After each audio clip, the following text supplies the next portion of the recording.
وسلم نے ارشاد فرمایا کہ قیامت کے دن جب نامہ اعمال کو تولا جائے گا، سب سے بھاری وزن جس عمل کا ہوگا وہ بندے کے اچھے اخلاق ہیں۔ حسن اخلاق سے نور مجسم ہو جا، ابلیس بھی تجھے دیکھے تو شرما جائے۔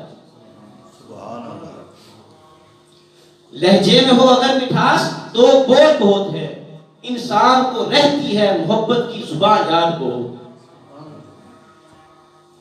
تو اچھا رویہ، فرمایا کہ کامل ایمان والا وہ ہے جس کا رویہ اچھا ہے۔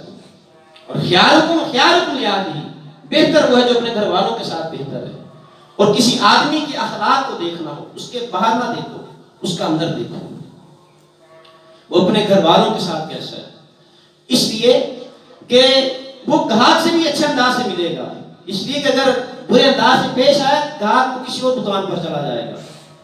آدمی دوستوں کی دعوتوں میں جاتا ہے، اسے اپنے گھر بھی بلاتا ہے، ان کی دعوتیں کرتا ہے، پارٹیوں میں جاتا ہے، سب سے ہنس کے ملتا ہے، بیوی سے ہنس کے نہیں ملتا، بیوی سے ناراض رہتا ہے، جب بات کرنی غصے سے بات کرنی۔ کیوں؟ اس لیے کہ پتہ اس نے کہاں پر جانا ہے۔ اگر دوست کے ساتھ برے رویے سے پیش آیا، وہ کہے گا بھی ہمیں اور دوست بہت ہیں۔ گاہک کے ساتھ برے رویے کے ساتھ پیش آئے گا، وہ کہے گا بھی ہمیں اور بڑی دکانیں ہیں۔ تو وہاں پر تو ڈر ہے نا کہیں چلے نہ جائے، اس لیے اچھے اخلاق سے ملے گا۔ اصل رویہ بندے کا اس وقت پتہ چلتا ہے اس کے گھر میں کیسا ہے۔ اگر اس کا رویہ گھر والوں کے ساتھ اچھا ہے، یہ بندہ اچھے اخلاق والا ہے۔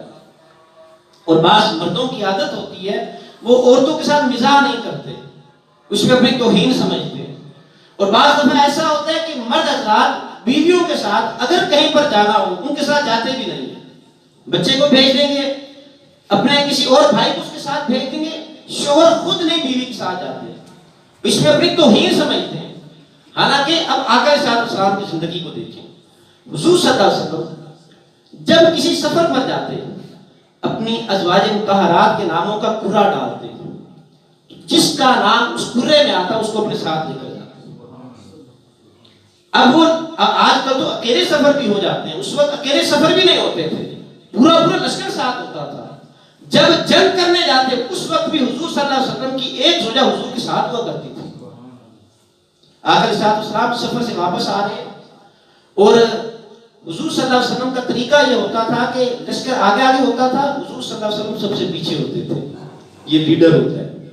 آج کل کے لیڈر ایسے کرتے ہیں، وہ تو سب سے آگے خود ہوتے ہیں، بلکہ ان کے نزدیک بھی کوئی عام آدمی آ نہیں سکتا۔ حضور صلی اللہ علیہ وسلم جو اس دنیا کی اس کائنات کے سب سے عظیم لیڈر ہیں، آقا علیہ السلام قافلہ آگے ہوتا ہے، حضور صلی اللہ علیہ وسلم سب سے پیچھے چلتے، اور جب قافلہ اس سے تھوڑا سا فاصلہ رکھتے، جب قافلہ نگاہوں سے اوجھل ہو گیا، حضرت عائشہ صدیقہ رضی اللہ تعالی عنہ ساتھ تھی، فرمایا کہ عائشہ دوڑ نہ لگائے، عائشہ دوڑ نہ لگائے۔ کیوں نہیں یا رسول اللہ؟ حضرت عائشہ کہتی ہیں میں اس وقت دبلی پتلی تھی، ہم نے دوڑ لگائی اور میں اپنے قدم سے آگے بڑھ گئی۔ یہ رسول اللہ صلی اللہ علیہ وسلم کا ادب تھا، آگے بڑھ گئی، کہنے لگی میں اپنے قدم سے آگے بڑھ گئی۔ اور پھر کہتے ہیں کہ اس بات کو عرصہ بیت گیا، پھر ایک مرتبہ ایسا ہی ہوا، ہم اکٹھے سفر کر رہے تھے اور حضور صلی اللہ علیہ وسلم نے پھر فرمایا عائشہ دوڑ نہ لگائیں۔ میں نے کہا کیوں نہیں یا رسول اللہ؟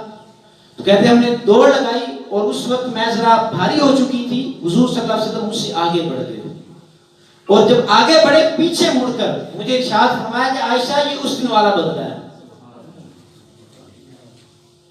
اندازہ کریں آپ۔